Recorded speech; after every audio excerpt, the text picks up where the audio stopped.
बेटे को सजाए मौत सुनाए जाने पर एयाज अमीर साहब ने दर्द भरा कॉलम लिखा है। वो कहते हैं, इंसान की जिंदगी में गम आता है, तकलीफें उठाना पड़ती हैं। औरों की तरह हमने भी जिंदगी में बहुत उतार चढ़ाव देखा है, लेकिन बेटे का जो सजाए मौत का फैसला सुना तो कलेजे पर ऐसा लगा कि कुछ सोच के काबिल न रहे।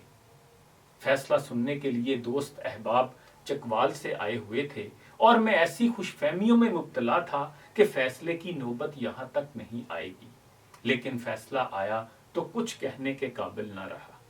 सारे दोस्त भी वहां सकते में आ गए और किसी ने दिलासा देना भी फजूल की कार्रवाई समझा।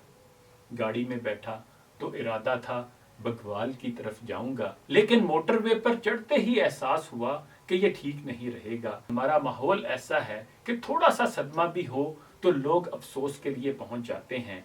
मैं तो उस वक्त दिलासों और अफसोस के मूड में नहीं था, लिहाजा यही फैसला किया कि बेहतर है कि गांव से दूर ही जाऊं और किसी तन्हाई में आफियत और पनाह तलाश करूं। लाहौर से छोटे बेटे ने भी कहा कि अच्छा होगा कि यहाँ आ जाएं। सारा रास्ता एक सख्ते की कैफियत में रहा, लेकिन इंसानी फितरत देखें कि रास्ते में कुछ नींद भी आ गई।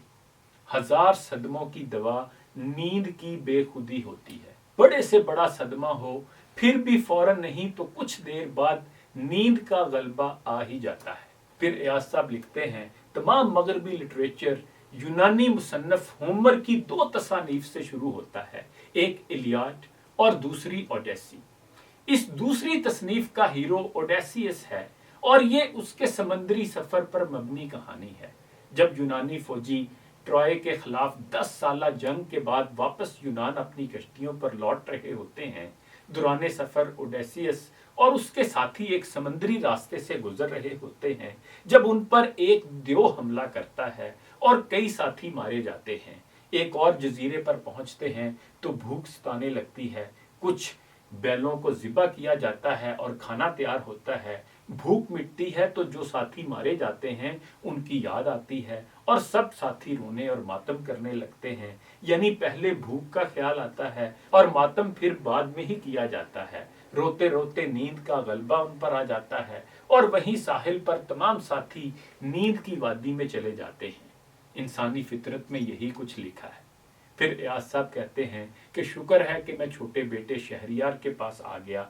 बातें करते करते रात हो गई तो खाना खाकर मैं सो गया। जिस दिन फैसला सुनाया गया मैंने इरादा किया कि इस हफ्ते अपने टीवी प्रोग्राम में शामिल नहीं होगा, क्योंकि इस वक्त तो तसव्वुर करना भी महाल था कि टीवी पर आऊं और ला यानी बातों का जिक्र और उन पर तबसरा करूं। लेकिन सुबह जब उठा और रात को कुछ नींद आ चुकी थी तो फिर सोचा कि ऐसा करने का क्या फायदा। जिंदगी बहरहाल चलती रहती है। गजा में क्या कुछ नहीं हो रहा, कितने लोग मारे गए हैं। वहां के हालात का तसव्वुर करना भी मुश्किल है, लेकिन वहां इस बर्बरियत के साये में भी लोग जिंदा रहने की कोशिश कर रहे हैं। गजा की तो बहुत बड़ी मिसाल है। हमारी ट्रेजिडी एक छोटी शख्सी किस्म की है। कहने का मतलब ये कि जितना बड़ा सदमा हो बर्दाश्त करने के सिवा कोई चारा नहीं होता। अलबत्ता इससे भी इनकार नहीं किया जा सकता कि औलाद पर कुछ बीते तो उसके नकूश दिल पर रह जाते हैं। औलाद बड़ी भी हो जाए, याद वो नन्ना मुन्ना बच्चा आता है जो आपकी गोद में खेलता था।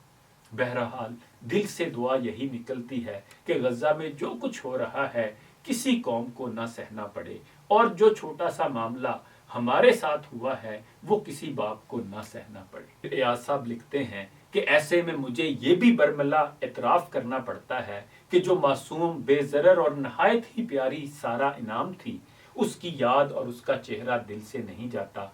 बेटे का सोचता हूँ तो सारा की शक्ल भी सामने आती है। सारा के वालिदैन के दुख का क्या कहूँ, वो तो मेरे दुख से कहीं ज्यादा होगा। फिर एयाज साहब कहते हैं, हम मुसलमान चाहे नेकोकार मुसलमान हों या मेरे जैसे गुनाहगार, हम में एक चीज है कि हम रब की जात पर तकिया करते हैं और जो कुछ भी हो जाए हम कहते हैं कि ये अल्लाह का करना है और अल्लाह की बातें वही जाने।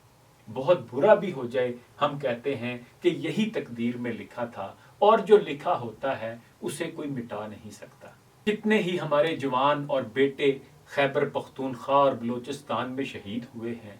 ضلع چکوال کا کوئی قبرستان نہیں جس میں ایک یا ایک سے زائد شہدا کی قبریں نہ ہوں۔ شہدا کی لاشیں آتی ہیں تو والدین اور عزیز و اقارب صبر کا مظاہرہ کرتے ہیں اور یہی کہتے ہیں کہ یہی خدا کی مرضی ہے۔ پھر ایاز صاحب کہتے ہیں کہ ان واقعات اور صدموں کو سامنے رکھیں تو جس کرب سے میں گزر رہا ہوں وہ چھوٹا ہی سمجھا جائے گا۔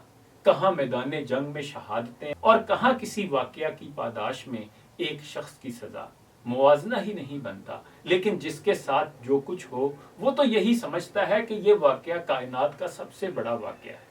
سزائے موت کے قیدیوں کو جہاں رکھا جاتا ہے، جیلوں کی اصطلاح میں ان چھوٹے کمروں کو چکی کہا جاتا ہے۔ چھوٹی سی جگہ میں 4-4 5-5 قیدی مقید ہوتے ہیں۔ پھر ایاز صاحب کہتے ہیں کہ یہ سوچ کر روح تڑپ اٹھتی ہے کہ میرا بیٹا ان حالات میں زندگی بسر کر رہا ہوگا۔ پھر وہ کہتے ہیں ایک دو دفعہ مجھے ان چکیوں کے معائنے کا اتفاق ہوا، قیدیوں کو وہاں دیکھ کر افسوس تو ہوتا ہے لیکن یہ بھی زندگی کا ایک حصہ ہے۔ چکیوں کے قیدی پتہ نہیں کن حالات کی بنا پر وہاں پہنچتے ہیں، ہر ایک کی کہانی الگ ہوتی ہے اور ہر کہانی پر ایک ناول لکھا جا سکتا ہے۔ ایاز صاحب کہتے ہیں کہ جیلوں کے دورے جب میں نے کیے تو یہ خیال کبھی دل میں نہ آیا کہ وہ دن بھی آئے گا کہ اپنا بیٹا انہی سلاخوں کے پیچھے ہوگا۔ اور پھر وہ کہتے ہیں کہ مجھے تو کم از کم یہ سہولت ہے کہ اخبار کی سطروں میں اپنا رونا رو رہا ہوں، نہیں تو زندگی صدموں اور ٹریجڈیوں سے بھری پڑی ہوتی ہے۔ کہتے ہیں کہ میرے بیٹے کو پھر بھی جیل میں کھانے پینے کی سہولت رہے گی، حالانکہ جہاں قیدیوں کی ملاقاتیں ہو رہی ہوتی ہیں وہاں آپ جائیں تو احساس ہوتا ہے کہ پسماندگی اور لاچارگی کے معنی کیا ہیں۔ پھر ایاز صاحب لکھتے ہیں کہ میرے والد صاحب مرحوم نے ایک بار مجھے کہا تھا کہ بس یہی چاہتا ہوں کہ تمہیں نہ جیل جانا پڑے نہ ہسپتال۔ پھر وہ کہتے ہیں کہ فیصلہ سننے کے بعد جب شاہ نواز کو جلدی سے پولیس گاڑی میں بٹھایا گیا تو مجھے والد صاحب کی بات سمجھ آئی، لیکن پھر انحصار اس بات پر ہے کہ جو لکھا ہو کیسے ٹل سکتا ہے۔ ایاز صاحب کہتے ہیں سوچ میں ڈوب جاتا ہوں کہ میری غلطیاں یہ تھیں، پرورش میں کوتاہی یہ تھی، ایسا نہ ہوتا تو شاید کچھ اور ہو جاتا۔ انسان افسوس کرنے بیٹھے تو بہت کچھ سامنے آ جاتا ہے، لیکن گزرے ہوئے وقت کا ماتم کرنا اس سے کیا حاصل۔ تاریخ عالم کا مطالعہ کریں تو ایسی قوموں کی کمی نہیں جنہوں نے ہزار مواقع گنوائے۔ اس تناظر میں انفرادی یا شخصی ٹریجڈیوں کی کیا حیثیت؟ روز لوگ مرتے ہیں، کئی تو بھوک سے مر جاتے ہیں، کئی زندگی سے تنگ آ جاتے ہیں، کئی انسان تو ایسے ہیں کہ زندگی کی تمام آسائشوں کے باوجود زندگی سے بیزار ہو جاتے ہیں، اور ایسوں کا بھی ہم سنتے ہیں جو بھوک اور افلاس سے تنگ آ کر اپنے بچوں کو لے کر کسی بہتے پانی میں چھلانگ لگا دیتے ہیں۔ ہر ایک کا رونا اپنا ہوتا ہے۔ ساری گفتگو کا مطلب یہ ہے کہ خدا سے عافیت کی دعا مانگتے رہنا چاہیے اور آزمائش سے بچنے کی بھی دعا کرتے رہنا چاہیے۔ غالب کے اس شعر کے ساتھ اجازت چاہوں گا۔